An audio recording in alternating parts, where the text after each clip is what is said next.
কোন শত্রু যদি সবসময় ঝগড়া বিবাদ করার জন্য উস্কানি দেয় এবং বাড়ির সামনে এসে জোরে জোরে গালিগালাজ করে, যেন মারামারি করে, এমত অবস্থায় শান্ত থাকা ও পরিস্থিতি মোকাবেলা করার উপায় কি?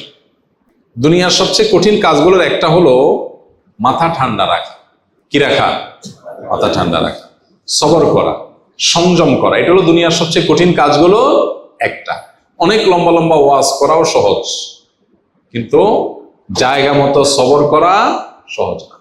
এই যে প্রশ্ন করেছেন, এরকম পরিস্থিতি আমাদের প্রত্যেকের জীবনে কম বেশি আসে। এমন ভাবে খোঁচাখুচি করতেছে, এমন ভাবে আপনাকে খেপায় তুলতেছে, জেদ সৃষ্টি করার চেষ্টা করতেছে যে টিকে থাকা কঠিন, মেজাজ ঠান্ডা রাখা কঠিন। কিন্তু আপনি সুচিন্তিত ভাবে আমার কি করা উচিত, চুপ থাকা যদি ভালো হয়, সে যত খেপাক আমি চুপ থাকবো। আর যদি রিয়্যাক্ট করতে হয়, যতটুকু করলে আমার জন্য কল্যাণ হবে ততটুকু, বেশি করবো না। এই সিদ্ধান্তটা সহজ সিদ্ধান্ত না, অনেক কঠিন সিদ্ধান্ত। এটা সবাই পারে না। দাড়ি রাখা, টুপি পরা, জুব্বা পরা, এমনকি নামাজ কালাম পড়া, এগুলো যত সহজ, সবর করা এত সহজ না। এই জন্য অনেক নামাজি কালাম মানুষের দেখবেন যে পরিস্থিতি যখন খারাপ হয়, দেখা যায় সেরা বেড়া অবস্থা হয়ে গেছে, মুখ খারাপ করে গালিগালাজ করে চেতে মেতে অবস্থা খারাপ হয়ে গেছে। তো এই জন্য সংযম বা আত্মনিয়ন্ত্রণ এটা খুব কঠিন একটা কাজ। ইসলাম আমাদেরকে বারবার এই জিনিসটা শিখিয়েছে, আমাদেরকে নিজেদেরকে কি করতে হবে? নিজেকে কন্ট্রোল করা শিখতে হবে। যেখানে যতটুকু দরকার ততটুকু ডোজ দিব, বেশি দিয়া এরপরে বলবো সরি, এটা করা উচিত না।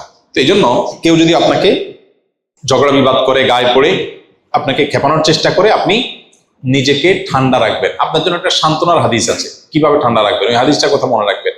এবং মাঝে মধ্যে হাদিস লিখে বাসা বাড়িতে বিভিন্ন জায়গায় লাগা রাখতে পারেন, মোবাইল স্ক্রিনে, কম্পিউটার স্ক্রিনে এটা ভাসিয়ে রাখতে পারেন, যাতে করে আপনার মোটিভেশন হয়। আবু দাউদে বর্ণিত একটা হাদিস নবী করিম সাল্লাল্লাহু আলাইহি সাল্লাম থেকে বর্ণিত হয়েছে। তিনি বলেছেন, আনা যাইমুন বিবাইতিন ফি রাবাদিল জান্নাতি লিমান তারাকাল মিরা ওয়া ইন কানা মুহিক্কা।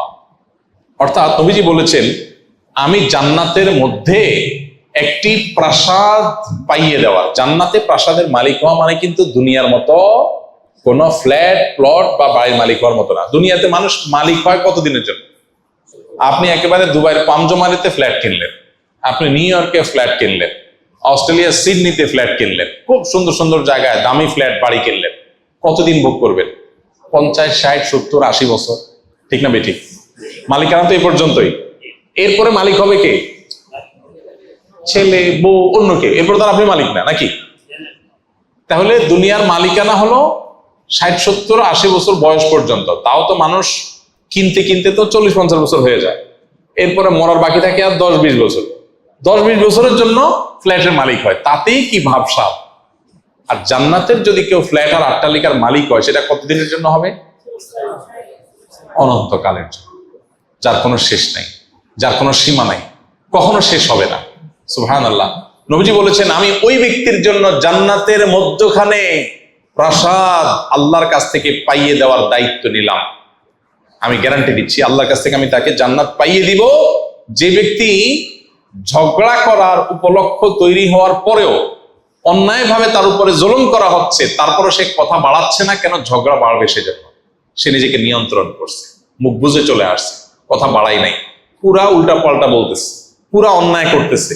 চাইলেই এখানে এটাকে নিয়ে সামনে বাড়ায় ঝগড়া করা যায়, কিন্তু সে ঝগড়াটা এড়াইতে চাচ্ছে, এই জন্য বলছে ভাই থাক, ঠিক আছে ভাই আপনি যা বলছেন ওকে।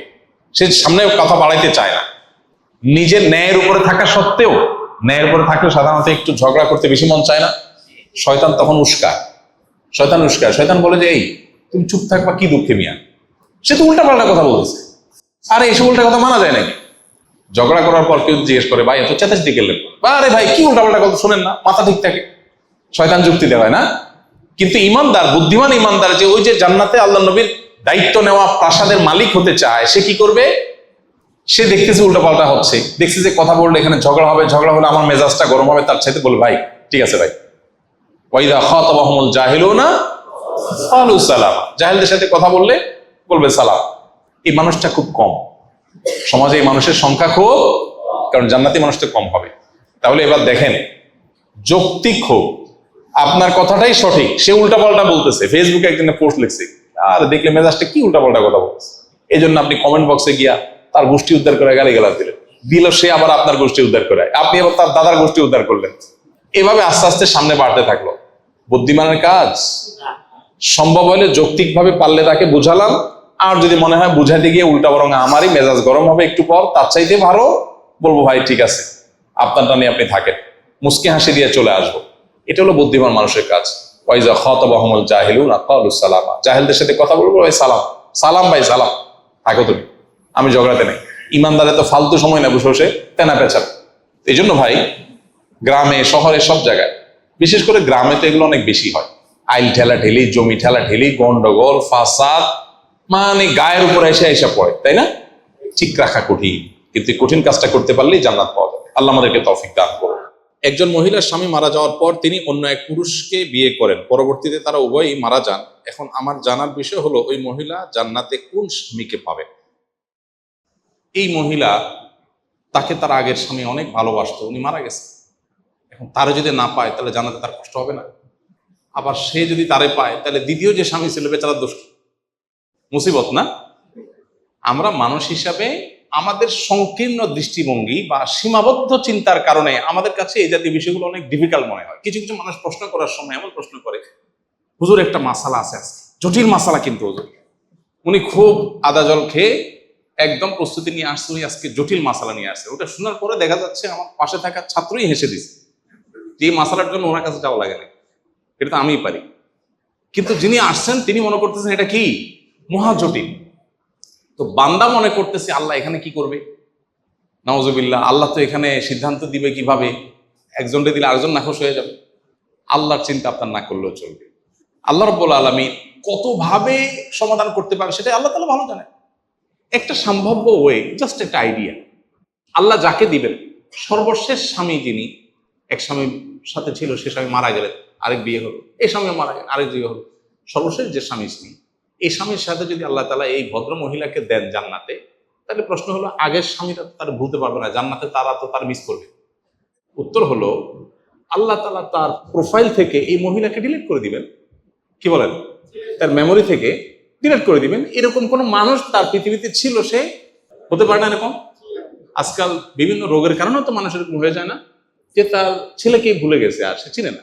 তো আল্লাহ রাব্বুল আলামিন কতভাবে ম্যানেজ করবেন তা আল্লাহ তাআলা ভালো জানেন। আপাত দৃষ্টিতে তো সর্বশেষ স্বামী যিনি, তার সাথে থাকবে, এটা খোলা চোখে বোঝা যাবে। এই বিষয়গুলোকে কোরআন হাদিস আলাদা করে ডিসক্লোজ করে নাই, এগুলো আলাদা স্পষ্ট করা হয় না। অতএব এগুলোতে আমাদের ঘাটাঘাটি না করলেও চলবে।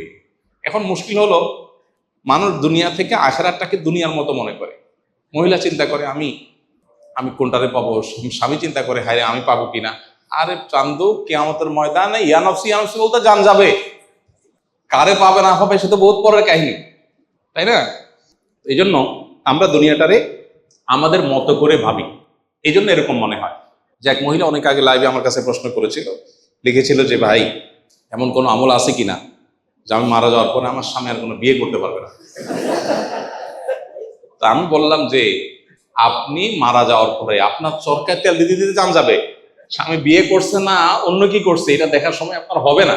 এটা দুনিয়াতে এখন ফুর্তিতে আছেন তো এই জন্য এসব মনে হচ্ছে, মরার পরে আপনার সেই ফিলিংস থাকার কথা না, ইয়ারসি করতে জানবেন। তো যাই হোক, এটা আল্লাহ তাআলা ভালো জানেন এবং আল্লাহর জন্য এগুলো সমাধান কোনো জটিল বিষয় না, আমাদের কাছে অনেক জটিল মনে হতে পারে। আস-সুন্নাহ ফাউন্ডেশন, উম্মার স্বার্থে সুন্নাহর সাথে।